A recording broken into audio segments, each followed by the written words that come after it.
Yes, hello mga kamaster. Magandang araw po sa ating lahat. Balik, mayroon lang akong konting i-share lalo na sa mga kamaster natin nagsisimula pa lang at sa wala pang alam, no. So, bali yung i-share natin dito ngayon is yung kung ano yung unang gagawin natin, no. Bali, mayroon tayong ngayong isang instrument dito. Ito po yung tinatawag natin na insulation resistance test, no. Ginagamit natin ito para malaman natin kung okay pa ba ang insulation ng isang kable, yung mga winding ng motor at iba pa, no. Bali yung iba tinatawag ito na Meagher pero hindi po ito Meagher, no. Yung Meagher is brand po yan ng tester. So ito na yun, no. Bali yung unang gagawin natin bago tayo mag-start sa ating testing is dapat naka-battery check po tayo, no. Lalo na sa ganitong uri ng tester, no, mayroon siyang nakalagay na battery check. Dapat iba-battery check po natin yan para siguro talaga tayo na okay yung kanyang reading, accurate talaga yung reading ng tester, no. Dahil pag wala na itong baterya is hindi na po ito nakapagbigay ng tamang reading. So yan po yung una nating gagawin. So maraming klase yung tester, no. Yung iba is digital,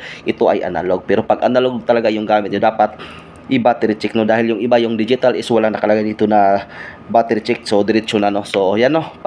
At kung nagte-test tayo, no, iwasan po nating hawakan yung dulo ng probe.